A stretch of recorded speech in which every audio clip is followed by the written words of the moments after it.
I'm showing y'all how you can wash your wig at home. So the first step when it comes to washing your wig is making sure that you detangle it first. So I like to use a wet brush or a good detangling brush and just go through and just make sure that all of the knots are out of the wig before you get it wet.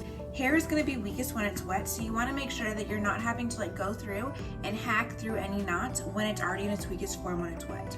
So you want to do it when it's dry, so go through, especially at the nape. I feel like on wigs, this is probably the area that gets most tangled and most neglected, so make sure that you're really getting through everywhere. And the nape is just going to be the area that sort of touches your lower neck and just right at your shoulders. A good rule of thumb when it comes to washing your wigs is to make sure that you wash it twice, condition it once, use warm water when you're shampooing, and cool water when you're conditioning. So the first thing I'm going to do for this wig is to just get it wet with warm water.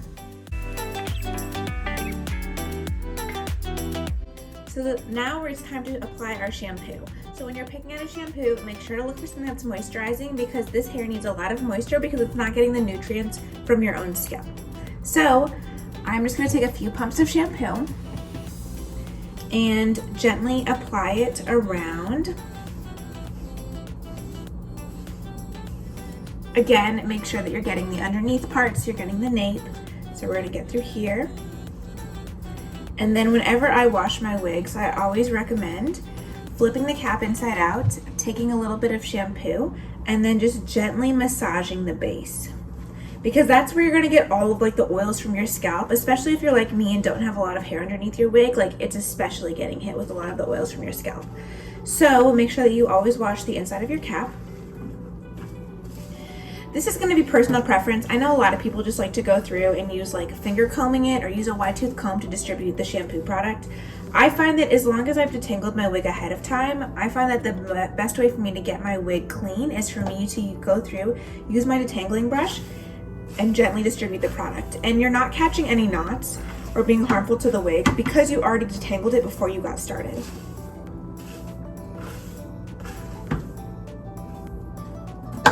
Not everybody likes to do that, but it's just something that I do like to do to make sure that my wigs feel nice and clean. So now it is time to go ahead and rinse out the shampoo. Again, warm water.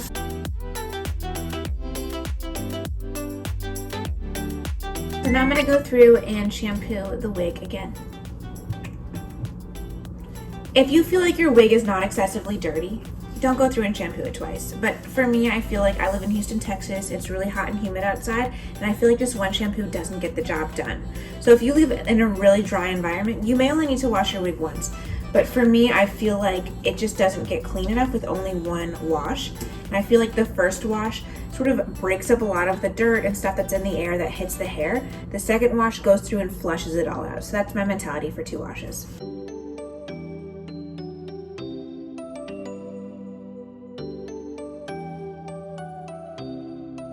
So I hear a lot from clients that after they've washed their wig and it's air dried the next day, they feel like there's almost like a gunk in their hair, and that means that you didn't rinse out the products enough. So I would go through and really make sure that you rinse out the shampoo, honestly twice as long as you think you would need to, just to make sure that you're really flushing through all the products out of the wig, because the last thing you want to do is get some sort of product buildup on this gorgeous hair.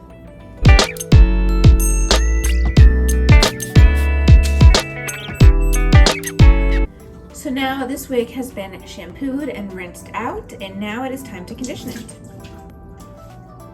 So the most important thing when it comes to conditioner is make sure you don't get it on the base because you will loosen up the knots and cause the hair to fall out. So I usually recommend about mid-shaft to ends. Get all that extra moisture out of the hair so that you're not, it's almost like applying soap to a super wet sponge. It's just not going to be as effective. You want to make sure that this conditioner isn't being diluted down by any product or water that's in the hair. So get out any extra moisture. Then we'll go through with a little conditioner. Again, mid shafts to ends. Either going through and finger combing it through.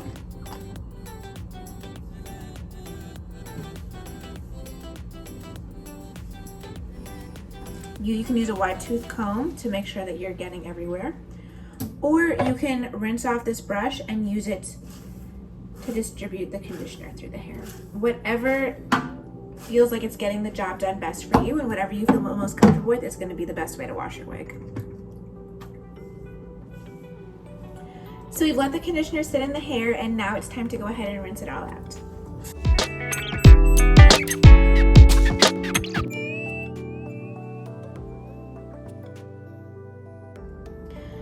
So we finished washing our wig, and the last step is going to be to apply a little leave-in conditioner to the wig. So I recommend spraying a little bit of leave-in conditioner, brushing it through. Again, look for something that's going to be moisturizing for this hair, and then you can let it air dry or you can go ahead and blow dry it. Either way, you now have a gorgeous, clean, ready to go wig.